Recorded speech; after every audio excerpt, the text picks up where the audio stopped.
Halo sobatku, kembali lagi di channel yang membahas tentang alur cerita film. Nah sobat, sebelumnya kami minta untuk share, like, komen dan subscribe, hehehe bantu kami.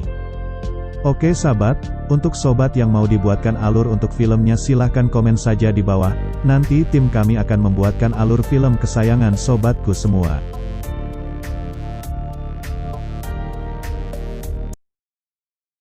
Halo sob, kita kembali lagi di channel Top Movie, channel yang membahas tentang alur cerita film. Nah, kali ini kita akan mengulas sebuah film yang berjudul Life of Pi.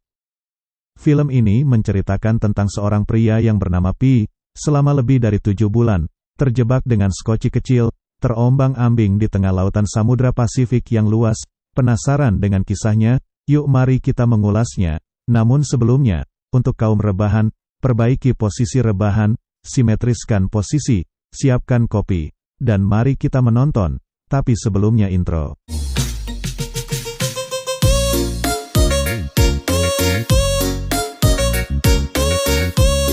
Film berlatar pada tanggal 21 Juni tahun 1977, Shin Sum berlayar dari Madras menuju Kanada. Pada tanggal 2 Juli tahun 1977, kapal itu diterpa badai dahsyat dan tenggelam di Samudra Pasifik. Hanya ada satu skoci yang berhasil diturunkan, membawa penumpangnya yang terdiri dari Pi, seekor zebra yang kakinya patah, seekor orang utan, seekor hiana tutul yang ganas, dan seekor harimau royal Bengal. Pi mencoba mengatur hiana yang berlaku liar. Pi menginginkan semua hewan yang di atas skoci, agar tenang dan tidak panik. Hiana yang perlahan menaati lama-lama mengikuti nafsunya, untuk memakan zebra yang lemah. Tidak lama kemudian giliran orang utan yang menjadi sasaran hiana. Di sisi lain Pi sedih sekali dan terus marah karena perintahnya tidak dipatuhi oleh hiana. Tanpa disadari, harimau keluar dari bagian skoci yang tertutup. Pi harus keluar dari skoci, karena harimau mengganas, disebabkan panik dan kelaparan. Tapi Pi tidak keluar jauh dari skoci, dia tetap berada di sekitar skoci dan memperhatikan keadaan sekitar skoci. Sesekali Pi datang melihat kondisi harimau apakah sudah tenang. Namun Pi selalu mendapatkan wajah ganas harimau itu yang siap memakan Pi. Pi lalu kembali menjauh dari skoci. Namun sesekali Pi tidak lupa untuk memberikan kebutuhan minum untuk harimau itu. Harimau tidak bisa menahan rasa laparnya meskipun tidak bisa berenang. Ia nekat menyelami lautan di sekitar skoci, untuk menangkap ikan yang dilihatnya. Namun sayangnya ia tidak berhasil dan malah terjebak di laut tersebut. Di sisi lain Pi yang melihat skoci kosong berhasil kembali mengambil kendali yang sebelumnya yang dikuasai harimau. Tetapi bukannya meninggalkan harimau tersebut, Pi yang sempat melihat tatapan pasrah harimau memutuskan untuk menolongnya kembali ke skoci. Selama Pi mencoba mencari cara menaikkan harimau, harimau tersebut pasrah memegang pinggiran skoci dan pada akhirnya Pi berhasil membuat tangga kayu yang mampu menaikkan harimau tersebut. Pi pun lalu kembali menjauh dari skoci dan memilih menaiki perahu buatannya yang terletak tidak jauh dari skoci harimau. Suatu malam ketika Pi melihat ke arah laut yang sangat jernih, bahkan memantulkan cahaya, namun tiba-tiba muncul paus raksasa yang membuka mulutnya, dan memakan ikan-ikan kecil yang membuat persediaan makanan Pi terjatuh ke laut. Selanjutnya ketika bahan makanan menipis, kejadian tidak terduga terjadi. Kawanan ikan terbang yang dikejar oleh ikan tuna, terbang melewati skoci. Harimau mencoba mendapatkan makanan ikan terbang dari kesempatan itu. Begitu juga Pi, ia memberanikan diri berada di atas perahu kecilnya untuk menangkap ikan itu. Sebuah keberuntungan terjadi, salah satu ikan tuna yang mengejar ikan terbang meloncat dan terjatuh dalam skoci. Dalam seketika ikan itu pun menjadi rebutan harimau dan Pi. Harimau berusaha mendapatkan tuna itu di tengah tumpukan ikan terbang yang berserakan di dasar skoci. Akan tetapi Pi tidak membiarkan harimau mengambilnya. Pi mengertak harimau dengan kayu. Harimau terus melawan dan pada akhirnya harimau patuh kepada Pi, dan merelakan ikan itu diambil oleh Pi.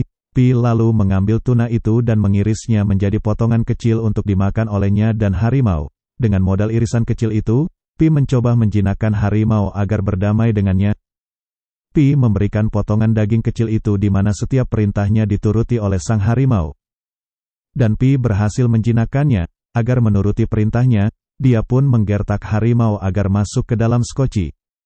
Di malam harinya, harimau menatap kosong ke segala kegelapan malam, dan sesekali ia memandang bayangannya yang terpantul dari air. Pandangan ini seakan merenungkan akan apa yang telah ia alami selama ini. Sebelum terjebak di skoci kecil, di sisi lain Pi memperhatikan tingkah harimau dan mencoba bercengkrama dengan harimau agar ia tidak merasa kosong dan hampa.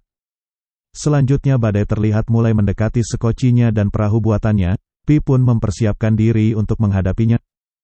Petir menyambar laut sekitar skoci, dan beruntungnya mereka di atas skoci sehingga terhindar dari bahaya sengatan petir. Bersama badai, cahaya terkadang mengintip dari balik awan hitam. Harimau merasa takut dengan badai yang terjadi. Melihat hal tersebut, Pi kesal dan berteriak. Mengapa ia menakuti harimau ini? Abis berteriak, Pi mencoba menutup kembali perahunya dengan skoci dan agar harimau merasa aman. Harimau dan Pi terkulai lemas di atas skoci di bawah lindungan terpal dan badai pun mulai berlalu. Tetapi keadaan mereka mulai sekarat. Pi mencoba memangku harimau yang sudah lemas. Pi yang baru saja sadarkan diri setelah badai menerjang, mendapati perahunya tanpa sang harimau. Akhirnya Pi terdampar di sebuah pulau yang berpenghunikan hewan yang sejenis tupai. Pi yang lemas mencoba mengambil makanan yang berupa rumput dan batang di tepi pulau itu. Tak lama setelah tenaganya pulih, Pi lalu mengelilingi pulau itu, dan ia terkejut melihat harimau sedang memangsa hewan sejenis tupai di sana. Pi tersenyum melihat pandangan itu dan tak terasa malam pun tiba. Pi mempersiapkan tempat tidurnya di atas pohon yang mana di bawahnya terdapat kolam kecil. Ia lalu terbangun di malam hari dan melihat kolam di bawah pohon itu. Di dalam kolam itu bercahaya dan ikan di sana mati mengambang. Pi mencoba mencerna apa yang menjadi pemandangan yang baru saja ia lihat. Pikiran Pi pun menyimpulkan bahwa pulau itu hidup pada malam hari. Keesokan harinya Pi pun berniat pergi dari pulau itu bersama dengan harimau dan mempersiapkan persediaan makanan di dalam skoci untuk bekal perjalanannya dengan harimau. Karena Pi berpikir bahwa pulau itu mengandung senyawa racun yang sangat berbahaya. Singkat ceritanya Pi dan harimau berhasil mencapai pinggiran pantai. Tubuh Pi yang lemas menghampiri pantai dan harimau tersebut pergi meninggalkan Pi ke dalam hutan belantara. Dan Pi kemudian ditemukan dan ditolong oleh warga di sana. Namun sebelumnya, Pi merasa sedih karena harus berpisah dengan harimau itu, dan film pun selesai.